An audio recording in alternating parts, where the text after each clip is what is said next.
Whew. Okay. Well, yeah, I did see um, the Super Mario Brothers movie after going on and on about it for every trailer that came out. Um, and actually, my talking about the trailers were some of my best received videos, so I kind of have to actually watch the movie and review it. And, ooh. Okay, I liked it. I really did like it. Um, I'm fine with Illumination. You know, The Despicable Me was a good movie. I'm fine with. I'm fine with Sing. I'm fine with the Despicable Me sequels. I don't see them as a big problem. What is a big problem is, people overposting Minions on Facebook. I'm looking at you, middle-aged housewives on Facebook, posting too many Minions. You're the problem. But in terms of a company that produces animated films and then puts them in theaters, it's not a big problem. So yeah, and so the Super Mario Brothers movie was another Illumination movie that was pretty good. Okay, now the only real question here is, it's a successful movie and people like it. That's okay, but the real problem here is it's very poorly reviewed, but very well liked.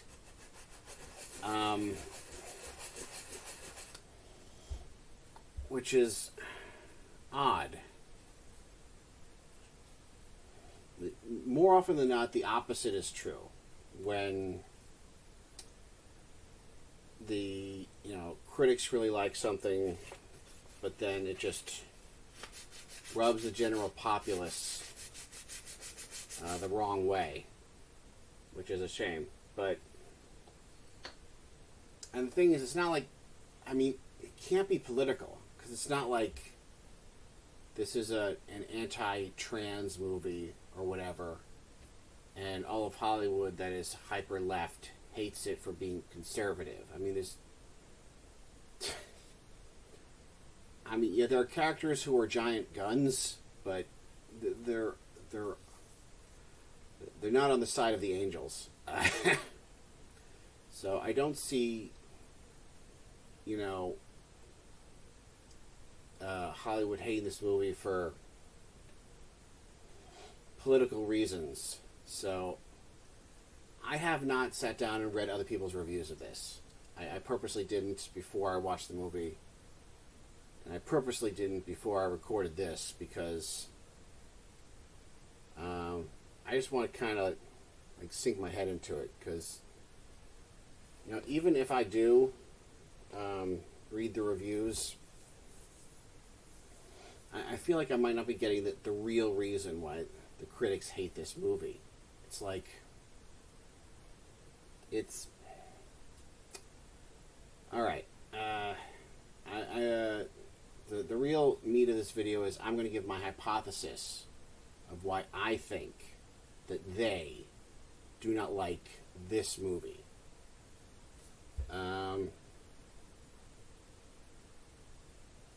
Animation, visual effects, acting, it's all fine. No real problems here. You might hate Seth Rogen, who has a small part in this movie. And if you understand the controversy behind the production of Sausage Party, that's understandable. But, I'm not going to throw everyone else who worked hard on this movie under the bus because of Seth Rogen. Actually really like Charlie Day in this. I missed out on Always Sunny, so I didn't really experience. I only really experienced Charlie Day through that Pepe Silva meme with a conspiracy that is the extent of my familiarity with Charlie Day. But he seemed to do a really good job as Luigi. So, good on Chuck.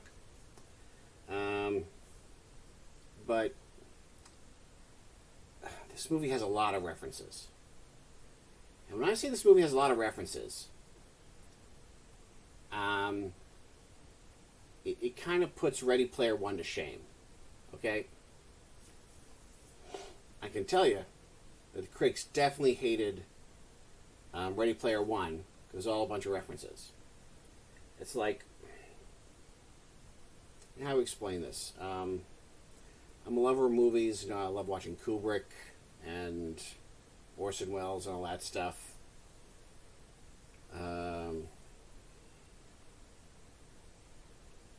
So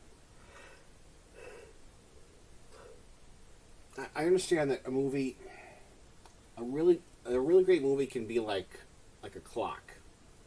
Like, it's beautiful because there are so many parts that there are too many parts to keep in your head at one time, but they are all moving in sync, and they all line up beautifully, you know, without crashing and exploding. So I love movies like that, like Knives Out, you know, that kind of thing. Cinema, you know, and the way these movies work is they're a complex part. Every part is connected to the other part. No part is wasted. No one's time is wasted.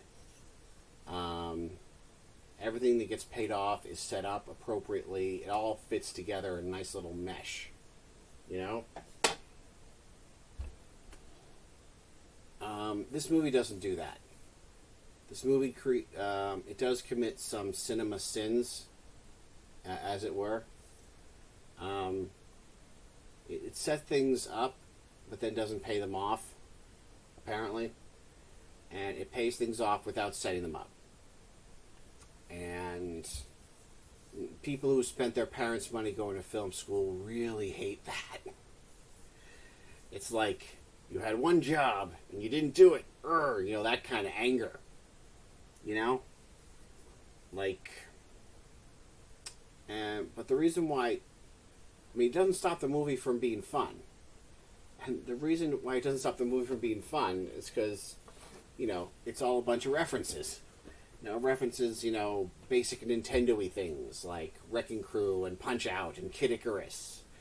And then, it will reference the level design of a game. It will reference the sound effects. It will reference the enemies, the game mechanics, the music, and that's fun.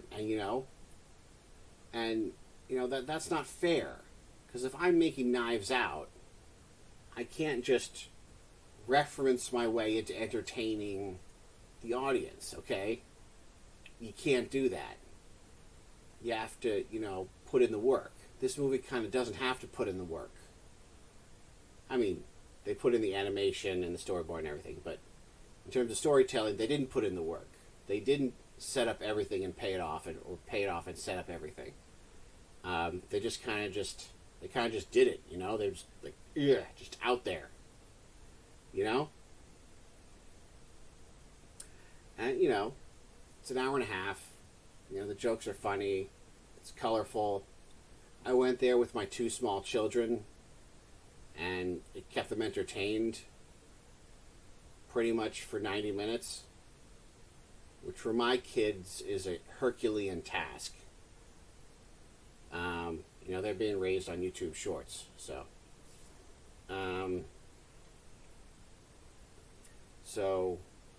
Yeah. I love this scene. So,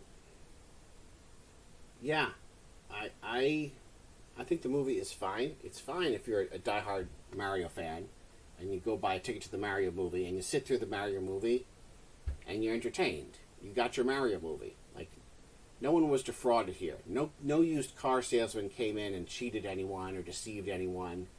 No one bought any bad goods. Nobody purchased a lemon here. I say this as a car on screen. So it's fine. And would you have had more fun if the movie was more structurally sound? Maybe, I guess. The ticket would still have cost the same. The runtime would probably still be about the same. You might have had slightly more fun, I guess. But the critics would have been happier. I don't know. So, I'm not going to mention specifics because this is a non-spoiler review, but if you know what all this stuff is on screen right now, and you go to see the movie, you're fine.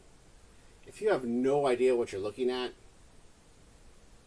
and you just see this movie because you like Key and Peele or something, or because you really like Chris Pratt, then you're going to have a bad time. Which I just don't see that happening. I don't know. Everyone in the theater with me when I saw it was having a good time, So yeah, by the time you get to the end of the movie, all the important stuff gets paid off. There will be things that don't get paid off, and there are things that are just going to come out of nowhere. And if you haven't played the games, you're not going to know what they are. And so it's technically incorrect cinematically. Like what certain power-ups do, where they come from, do they exist, not properly set up. And yet somehow very important for the final battle. With Jack Black, by the way, Jack Black did pretty well. After seeing the movie, I can tell why they wanted Jack Black, because they have him sing a really funny song right in the middle of the movie. And you need someone who can do an animated character and sing. So that would be Jack Black, which is fine. I'm a big Jack Black fan. I got no problem with that. Alright, well, I've rambled on long enough, and I find it, unfortunate that the critics dislike this movie so much. I think maybe they're getting too hung up with what technically on paper makes a movie good, and maybe they've lost sight of fun. They've lost sight on what a movie's supposed to be, which is fun. I mean, what? It's a simple portal fantasy story, like The Wizard of Oz. You get transported to a magical land. You go through a trial, and you come back having learned something. It's not Citizen Kane. It's not supposed to be. But if you look back at that first Super Mario Brothers game and all of the references to Alice in Wonderland, it kind of fits. So yeah, I think everyone should go see this movie. If you know what all the stuff here right now, if you know what all that stuff is on the screen, then go see the movie. This movie was made specifically for you as a person, okay? And it would be rude not to see it, really. So, go for it. Now maybe I will start to grow through the print media and actually read exactly what the critics are complaining about, and I might have more comments later. And I'm certainly going to see this movie more than once. But this is my review. I give it 5 stars. In the same way that you would give a kung fu movie 5 stars or a slasher movie 5 stars. For what they're promising it to be, they did exactly what they promise. Okay? So everyone here went to work and did their job very well, and they came out with a good product. So I don't know why you would be harsh on them. Okay, so that's my story, and I'm sticking to it. Hope everyone has a great time. And, Let's go.